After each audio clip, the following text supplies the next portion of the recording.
Hello and welcome back to the 100 Jobs Project. I'm your host, Katie, and if you're new around here, which we've got new listeners coming in every week, I'm interviewing 100 women about their jobs and their work and also how they make it work with their lives. So today's guest is Ashleigh Lopez, the owner of Little Jenna's Grooming, and I'm really excited to hear her story today. So welcome, Ashleigh. Hi, thank you. Thank you, Katie, for having me. Yeah, just a quick little background, where are you from? Can tell us maybe in one or two sentences about kind of your job, what you're doing day to day, and just anything else you want to share. I live in Chantilly, Virginia, and I'm actually from Virginia. I was born and raised here, and I have lived here my whole life. I am a dog groomer. I've been grooming dogs for 16 years, ever since I was in high school, a junior in high school, and it just kind of developed into just a full-on career. Well, thank you again for being on the show. And for anyone who is listening outside of the state of Virginia, Chantilly, Virginia is pretty close to like DC. It's a little bit further out, so you're not getting like the hustle and bustle of city life, but you're still, close enough to drive in if you want to. Did you grow up in like the Northern Virginia area, or were you more in like the southern part of the state? I did. I grew up in this area. Okay. DC is not very new to me, even though I have lived here my whole life. It's also not one of my favorite places to go into. It's pretty, though. It is very beautiful. There's a lot of rich history there, too. So definitely. I always have to ask whenever I meet someone from Virginia, I'm like, okay, well, have you stayed close-ish to the city, or, were you from Charlottesville or Richmond or anywhere? Because those places have very different vibes. And yeah, like you said, it's all just beautiful. I moved here, oh my gosh, like 7-ish years ago from like the Rocky Mountains. And it's so different. I love all the trees out here. Anywhere you're driving, especially in the summer, you just have like these gorgeous rows of trees. And in the fall, it's stunning. Yeah, that's what everybody says when they come from somewhere else and then they come here. My husband's from all over the place, but he was in Arizona a lot, and so when he came here, that was one of his first things, was all the trees and greenage and everything. And I'm like, give me the rocks, give me the mountains, give me the desert. Seriously, especially right now, we're in like the middle of the coldest part of the year, and I could use a little bit of desert right now. Amazing. Well, would love to get to know you with just a couple quick questions, and then we'll dive into your career. So I've got to know, do you have pets of your own as a dog groomer? I do. I have had pets my whole entire life. Ever since I can ever remember, I've always had at least 1 to 2 dogs. I have 3 standard poodles at the moment. I got them all different times in my life, but my oldest girl, Jenna, who we named our business after, she is 13 years old. And she's my old lady. She's starting to slow down. She's got lumps and bumps and just getting old. My second one is Luna. She's my black standard poodle. She's like my cat. She's very different personality. And then my third one is Nova, and she's a wild one, that one. They're all so different, and I got her to dog show with her. So ever since she was little, she's been being trained to show and groomed, and so she's probably the best trained, I guess, than all of them. No, that's good to know. You figure that most people who go into any sort of business related to animals have to have some sort of pet, but you never know. So throwing that out there for you. Standard poodles are really good dogs as well. Super smart. Great with kids. I was wondering, did they get into trouble altogether? Not altogether. The oldest one does, and she still manages to get in trouble. She loves the trash. It's her favorite place. And then the youngest one, she just tends to like pick on the other ones. Poodles are so smart and resourceful. Anyway, that's fun to have 3 of them. Yeah. Now, question about when you're at work, are you usually turning on music, or is it all quiet? Just you and the dogs? I guess sometimes it depends. So it depends on the dog. Most of the time I have music playing, and I can listen to a whole album for the whole day, or I put on, a good podcast or a couple, kind of switch it up. It really depends. And then some dogs, some need my 100% undivided attention because maybe they're a little spicier. So I need to be able to make sure that my reflexes are there. So I need to be able to hear if they're growling or upset or anything like that. I'll just sit there and talk to each other. Well, I do most of the talking, but Yeah. No, that absolutely makes sense that, sometimes you can have something on, other times you got to be there and present. yeah.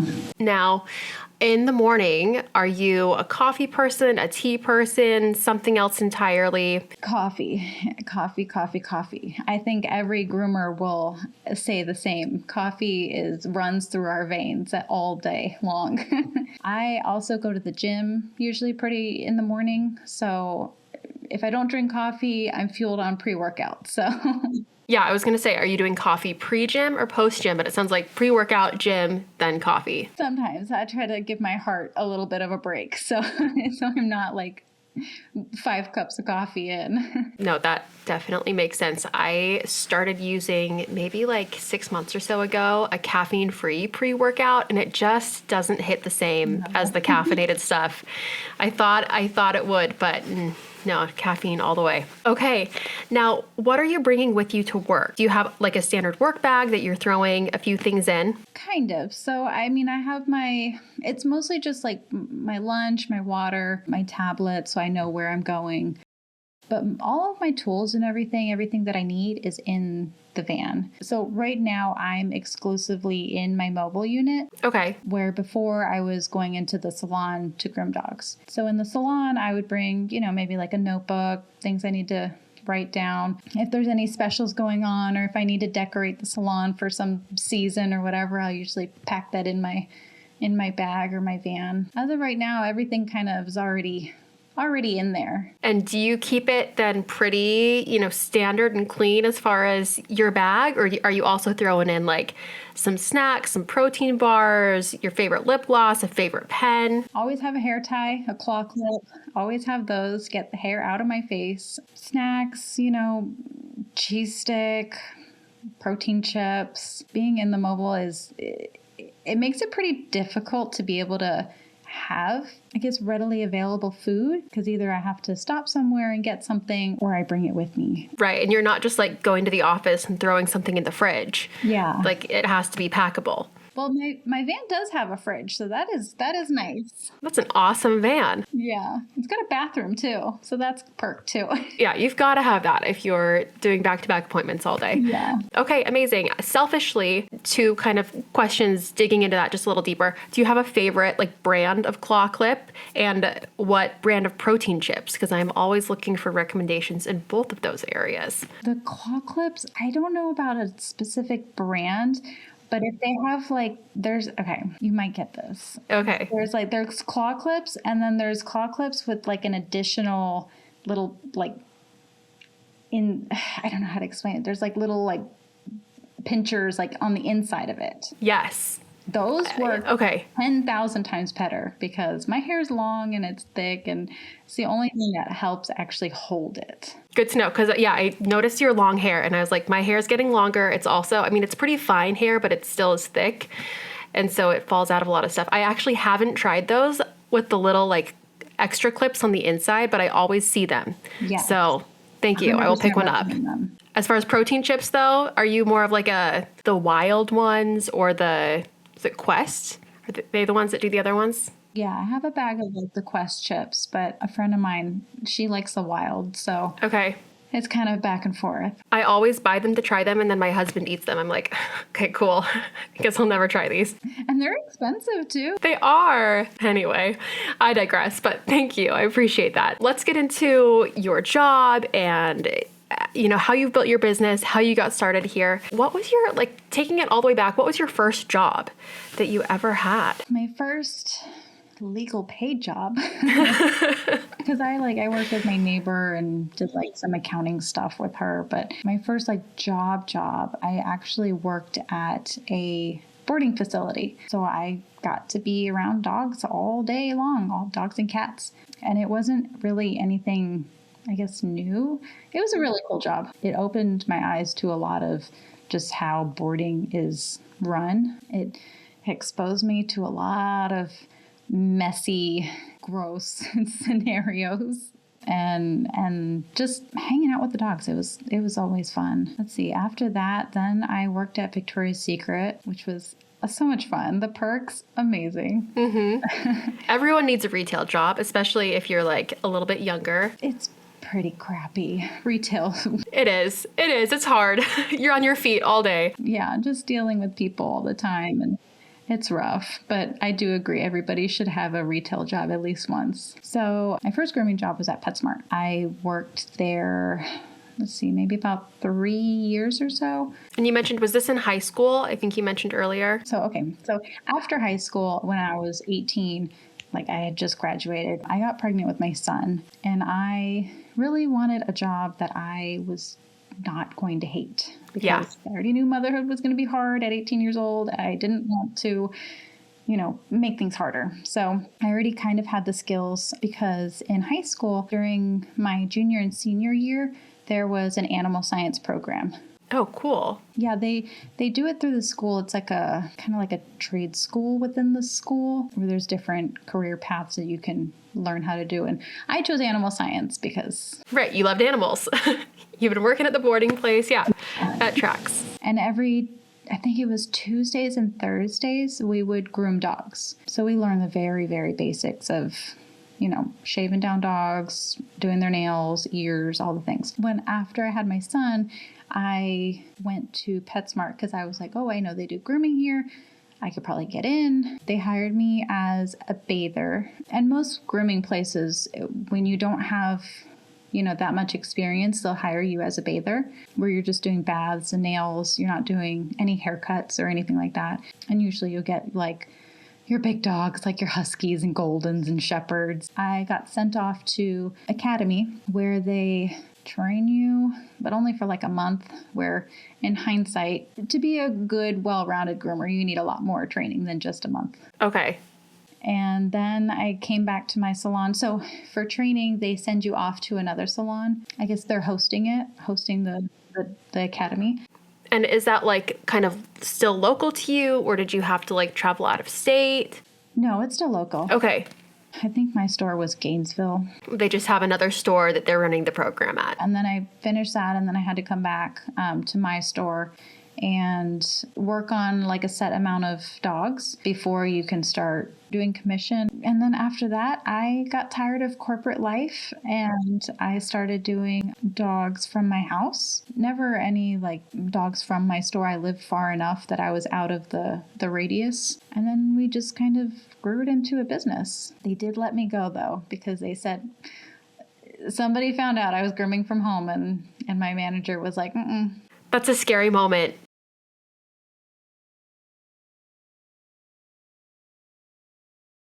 Yeah, it was definitely okay, well, we either, go all in or figure something else out. And we went all in. We have a detached garage, so we turned our garage into a grooming salon. Yeah, and then I think we were in there for maybe 3 or 4 years. That's where we got our first employees, and we learned a lot, and kind of built the whole business of just everything from there. Wow. So it sounds like when you first started grooming, you were at PetSmart for about 3 years, and then toward the end of that time is when you started taking clients at your home. And then after that, you built out your garage into a bit of a salon, did that for another 3 to 4 years, and continued to grow from there. Am I getting the story right so far? Yeah. Okay. I'm so curious, when you first started taking your own clients, because you mentioned that you weren't necessarily like poaching them from your other job or anything, was it just word of mouth, or did you have a website that you started, or anything along those lines to bring in new customers? Yeah, so at first it was word of mouth. There's like a community group in the area, so I posted on there, kind of set some prices, which were very, very low when I first started, and just started getting clients. And it was word of mouth. I would groom, some of my family members' animals, and then posted pictures and just used what I had. As you were growing that, and especially when you were just in this moment of deciding, do I go all in on this or do I go elsewhere and try to get a different job? Was there anyone or any experience that really encouraged you to continue pursuing your own path? My husband, he really did. And even to this day, he's kept me from stopping more times than I can count. After I had had my first daughter, I was like, I don't want to do this anymore. I'm tired. I just want to stay home with baby. Everything hurts and I just don't want to do this anymore. And he just kept encouraging. He was so sweet all the time. And he's like, if that's what you really want to do, then I support it. But I don't think you should give up just yet. I was like, all right, fine. I won't. We work very well together in that aspect, like with business. Not everybody does with family members. So we've always been very, very strong when we're together. So he handles a lot of like the back end, the administration, the numbers and the boring stuff. And I get to do all the fun stuff. It sounds like you got yourself a good man there. I don't want to say it's hard to find someone who will be like a cheerleader. Maybe it's harder than it should be, but I feel like when you do find someone that is supportive and encouraging and pushes you to be better and to really live your dreams and do what you want to do, like that is something that's so special and you just got to hold on to. So I'm so happy for you. I'm like tearing up a little bit. Yeah. So I have one little boy who's about 2.5. And ever since I had him, I feel like I don't know if my hormones just haven't readjusted, but I will tear up at the drop of a pin. Yeah, that doesn't go away. Okay. Good to know. Thanks. I never cried before. And now, what was it? So I'm in this MBA program right now. And over the summer, we worked on this consulting project, and it was really cool. I was working with this perfume factory. We got to go tour the perfume factory. And at the end of the perfume factory tour, I was like wiping my eyes. That's just so beautiful. Anyway, you make perfume and soaps. Anyway, back to your career and growing your business. Was he part of the business from like day one when you started in your garage, or did he come in a little bit later and start taking on more responsibilities down the road? He would watch me work at my job and then also work from home, and he would help me in any way. He's the one who, I think he made our first website, made our business legal. Yeah, so he's been there since day one. Was that his full-time role too, or did he kind of go full-time a little later? He never really went full-time. He was he was working. He was a government contractor during that time, so he did both. From the garage, let's start there. How did things continue to expand? Essentially, we just kind of maxed out our space in our garage.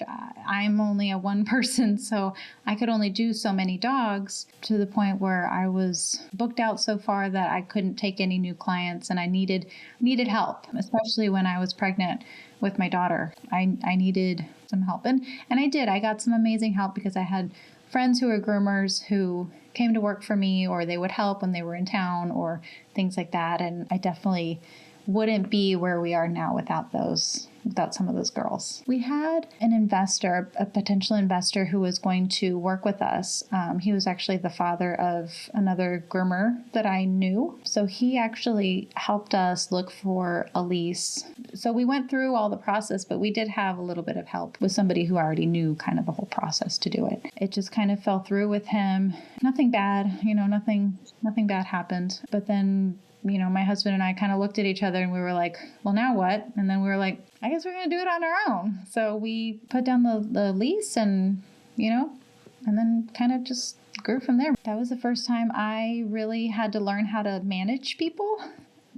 So it was a lot of growth has happened over the years. Well, I'm guessing too, so when you found a space and you put a lease down, I would imagine it wasn't like a dog grooming salon, like ready to go. You probably had to do some build out. Is that right? Yeah.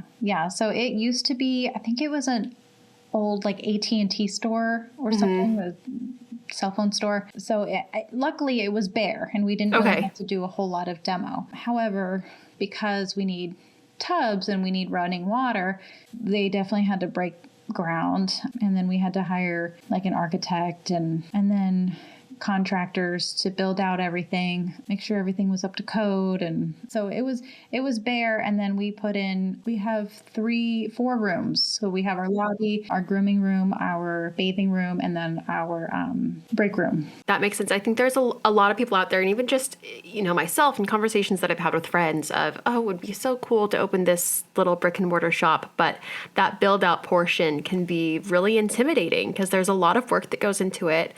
But it sounds like once you get the steps down of, okay, well, we know we have the space. Let's hire a contractor, hire an architect. Like, you can do it if you just walk through one step at a time. Yeah, pretty much.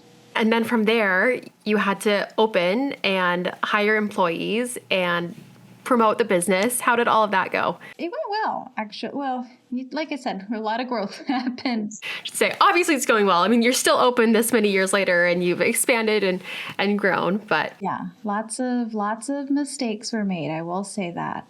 We marketed, everybody was in our community was already, they loved the little Jenna's brand and everything. Yeah. So we did have that going for us. And then a lot of my employees had they were already working in the garage. Okay. And then we moved into the salon. I hired a lot of of my friends. And like I said, that taught me a lot about like my managing skills. I was also pregnant when we got the keys to the storefront. And so I had my daughter. So honestly, I want to say the first year of being open, or kind of mid-year going into the second, I actually stayed home with my daughters because they were little. So it was run by one of my best friends. She was the manager, and she did a great job. Definitely allowed me the time that I needed with my girls. And then I think a year before COVID hit, she was leaving, and then I stepped in full-time as manager. Really just opened my eyes to how things were being run, and more like management, not so much business, I guess, not so much like numbers and things, but it really opened my eyes more to doing more marketing, doing marketing all year long instead of just when you need it, managing 5, 6, 7 different personality types. I've really found a liking to managing. That makes sense. And it absolutely makes sense that there's a learning curve and some growth that comes with that. I mean, no one starts anything being an expert in it. There's going to be growth no matter what. So how many employees do you currently have now? We have 9. Okay. So you're managing a decent number of people. Are you the one who's also coordinating schedules and everything, or do you have like an office manager who does some of that? So I do have a manager now. She's been with us for almost 4 years. And so she started as just a groomer, and she's been amazing. She's great with clients, great with people. And I promoted her to manager, and she's taken on the role. And it's really allowed me to be able to step out of the salon, which I have been wanting to do for actually quite a while. It's very difficult to be an owner and an operator at the same time. I would say almost impossible if you don't have the right people in play. Having the right staff also helps. I need people to be kind of self-sufficient. Yes, there is training as far as understanding how we operate. If you're applying as a groomer, I'm really looking for personality over skill, because if you can fit into, the workflow with everybody else, then your skill will just naturally get better. You can teach a skill, but you can't teach the culture. So it makes sense that, again, there's probably going to be some learnings that come, and every once in a while you might think you've got a great personality fit and it just doesn't work, but that's part of the territory of management. Sounds like you then hire a lot of people that probably have some grooming experience, but you're looking more for a good culture fit rather than are they the best at the trade. And within our industry, there's so many different avenues and things that you can go down or be really good at, and not everybody will fit into every little box. It's very rare, I think, that I mean, you're in a position where you've grown this business, you have a decent number of employees, but you're still able to do some of the operational work day to day. And it sounds like that was very intentional for you. I would love to know what your day to day looks like now. Like, what is a typical work day for you, starting from when are you waking up? What's your morning routine to what does the day look like? If I have to be at work at 8, I'm probably going to the gym around 6. So I'll wake up, before any of the kids wake up, go to the gym, come back, get kids ready for school, and then get myself ready for work. And then if I'm at 8, then I can, kind of wake up a little bit later. But I still wake up, get the kids ready for school, make sure everybody's had breakfast. If I'm in the van, which most likely I am, I'll get get the things that I need for the day. I'll fill up water the day before usually, so I don't have to do it in the morning. And that's water for like baths and everything for the Correct. day. Okay. Yep. Yeah, because the van has its own water and energy and electricity and stuff. Yeah, and then I go to my dogs. I let them know that I'm on my way.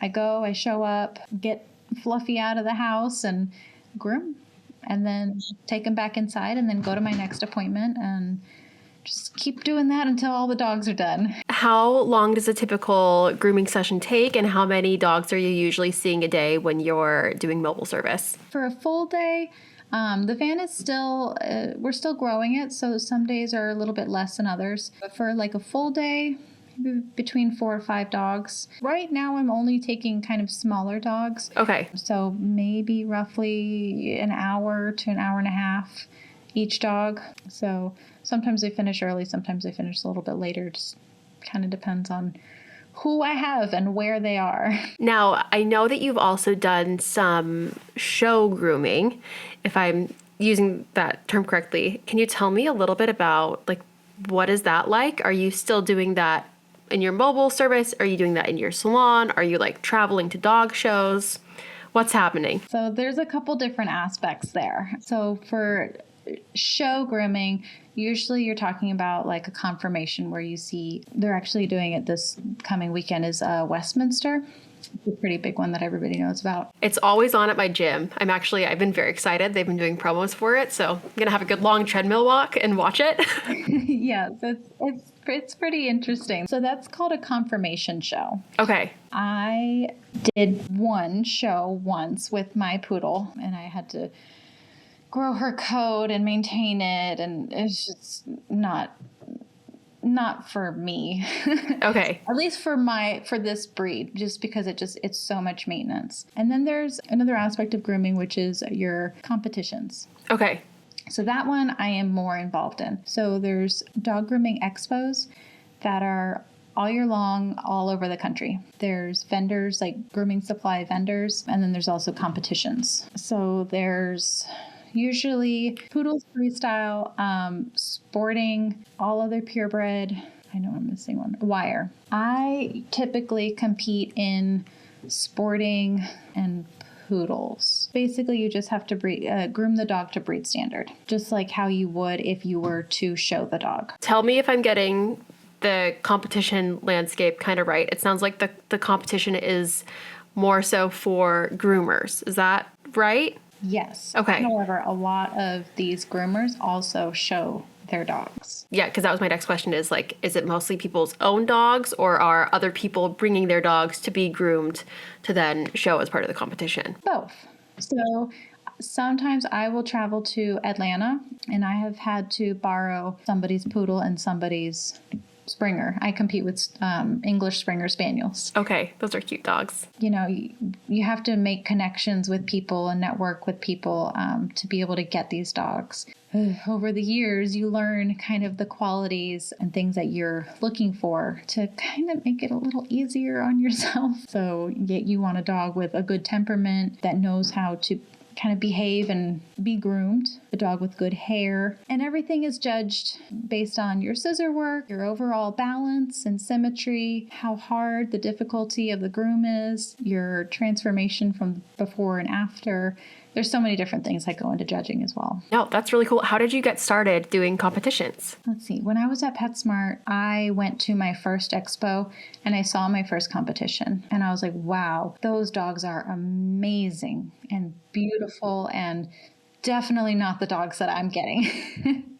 So there is also a program called the NCMG, which is the Nationally Certified Master Groomer, which I am currently working on. I'm almost there.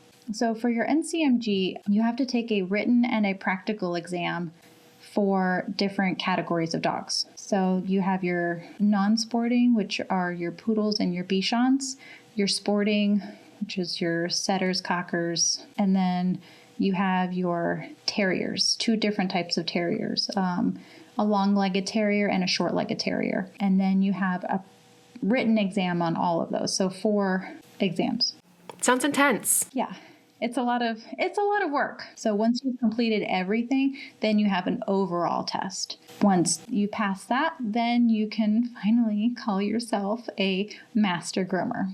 Okay. It's probably like the highest level of education you can get as a groomer. Okay. In the competitions, they will certify for your practical exams. So I started my competition world because I wanted to get into that program and start Gotcha. it. So I competed my first time with a poodle, which I had no idea what I was doing. I didn't have a mentor. I didn't have anybody to kind of follow along. Definitely, I would say probably a bigger regret is not investing in a mentor or having somebody show me what to do. Okay. But I was just like, I don't know what to do. So I'm just going to enter and see what happens. And that kind of just, the little bug bit me. Have you since found mentors or people to kind of help and show you as you've progressed? Mm-hmm. Okay. Yeah. I'd imagine that's just a lot of networking at competitions or online, reaching out and saying, hey, I'm interested in this. Can you help me? Yeah. Okay. Yeah.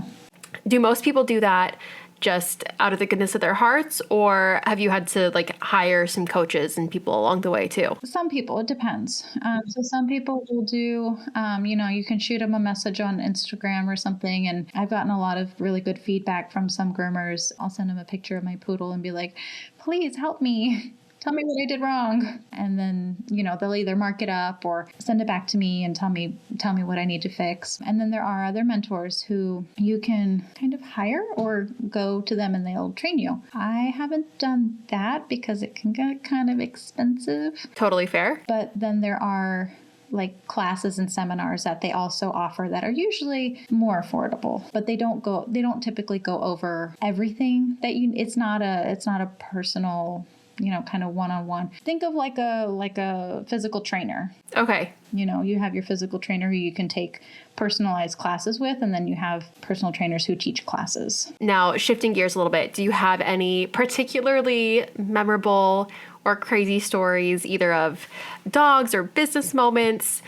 throughout your whole journey of opening and owning and managing a salon? One for the memorable crazy moment for business, this was really an eye-opener for me, is there was a year where this was shortly after when I was telling you that I came back full-time because my manager had to leave. Shortly after that, there was a moment where I would say almost all of my employees did not like me. They didn't like my management style. I was still learning. They didn't like how I was doing things. And so they came together and they essentially put together a list of demands I was flabbergasted by. But I looked at it and I was like, you know what? I can see where I can change. It took a little bit of self-reflecting on my management and my day-to-day in the business. And I was like, okay, we can work together. I can see that there is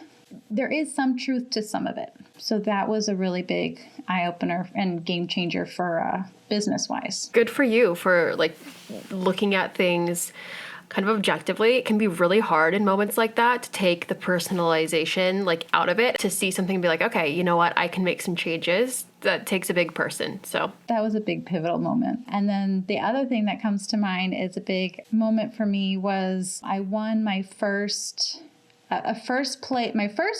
place in my sporting category competition it was a real good full circle moment at the first expo that I had ever gone to, where I first got into competitions. And it is one of the biggest, if not the biggest, I could be wrong, expo that happens in the country. So it's at Hershey in Hershey, Pennsylvania. Yeah, that was my first placement. And it was the best moment ever. I couldn't believe it when they called my name. Yeah, that's a really special moment. You get a trophy to go with that. Mm-hmm. Yeah. Amazing. And that's probably a really fun thing that you can keep in your salon and, show everyone who comes in. Amazing. Congratulations. I'm just curious, you're working with dogs all the time. Do you always have little nips and scratches on you from dogs who don't like being groomed, or do most of them keep it pretty PG? No, most of them, I would say most dogs don't really like getting groomed. Yeah. I mean, it definitely takes a special person to deal with certain behaviors. I've seen how dogs have changed over the years, from when I first started to now. How have they changed? They're more spoiled. Okay. Okay. That tracks. Yeah. Everyone's got dog babies now. Yeah. Everybody's got dog babies, I baby my dogs too, but yeah, I definitely see dogs as more of, they a lot of them need like jobs, because I also see dogs how they were bred and what they were bred for. For instance, a golden retriever, you think are fun, fluffy, they just want to be good like family dogs. Well, they were actually bred to work. Yeah. They were bred to have a job. And so when they don't, they act out. No, that certainly makes sense. I think that's a really good way to put it too, is that dogs need jobs. It's one thing to give them lots of love and lots of pets, but what were they bred for? How can you mentally and physically engage them in that way? And they're probably going to be a happier dog for it, and you're probably going to be a happier dog owner for it. Even the dogs that are bred for, just companionship, like a Maltese or like a Shih Tzu, they're not, how do I explain it? They're not like humans. They need structure, they need guidance, they need training. And without those, they kind of do whatever they want. And that can lead to a lot of, behaviors that are not good. And that also reflects into grooming. Back to your question about the bites and scratches. Oh, yeah. Yes, definitely. I've been bit way more times than I can count. I have scars on my hands and on my arms from, either scratching, bites, cats. Luckily, nothing ever on my face. So I'm like, you know what? My reflexes have gotten a lot better over the years too. Well, if someone is considering going into this field, is there maybe a certain skill they should look to develop, or some certain like innate qualities that they should have to succeed grooming? Definitely looking into handling skills, how to handle a dog, and your empathy. And because grooming is a very energy driven field, where I tie them back to like children a lot of the times, where this child is crying and is upset, but can't really tell you why they're upset. You almost have to be able to understand that and feel that in the dog, of this dog is not upset at you, it's upset at something else. And maybe it is upset with you. Maybe you're holding its foot wrong. And dogs have good days and they have bad days, just like people, and you're only seeing a little bit of their lives, and then they go back to their lives. So being empathetic and gentle, being in this industry also for such a long time, there are moments where you get burnt out. There are moments where you start losing that empathy and you're not seeing the dog as a live creature anymore. unfortunately, I have myself, I have gone through that. But you really have to take a step back and be like, this dog is feeding off of my energy. And if I don't learn to control myself, I don't learn to control my frustration or take a moment to just clear my head, because sometimes maybe it's something outside of work could be going on, and then you bring it in. That dog instantly knows. It knows everything you're feeling. It knows if you're new at your job, if you know what you're doing or not. They know, and they pick up on everything. No, dogs definitely have a special way of sensing energy. So I can see, your energy really impacts how you're showing up no matter what your job is. But I can see in this field especially, that's really important to maybe find just to be self-aware and probably find some techniques to ground and recenter yourself when things are getting tricky. Would love to know, we've talked so much about work, like what do you do to unwind when you are done with the day? When I come home, I just, kind of switch hats, mom hat, business hat, owner hat. So, once the kids are in bed, they've been taken care of. My husband and I, we love to just watch TV, watch movies. We've got probably like 5 different Netflix shows that we're watching every time they come out. So you got to stagger your shows. Yeah. Yeah, that's probably my favorite part of the day, is being able to come home and sit on the couch and watch a show. It's been really cool to hear too throughout our conversation how you've been able to incorporate and prioritize your motherhood and your kids in your role and in your job too, because that's something that so many women struggle with who are in the motherhood season of their lives, or it makes people worried if they're thinking about having kids or having a family. But it sounds like you've been able to be really intentional and have some periods where maybe you're more focused on your kids, but still been able to seamlessly integrate back into work. And that is just a really cool, unique thing. So congrats and thank you for sharing all of that. Thank you. Yeah. Yeah. Just thinking holistically about your life, what does success look like for you? That I have more time to spend with my kids, that I can, whether it's taking a trip and just making memories. I love to be outside and just watching my kids grow. When they were little, I feel like I wouldn't say I took advantage, but you don't realize when they're little what you'll realize when they're older.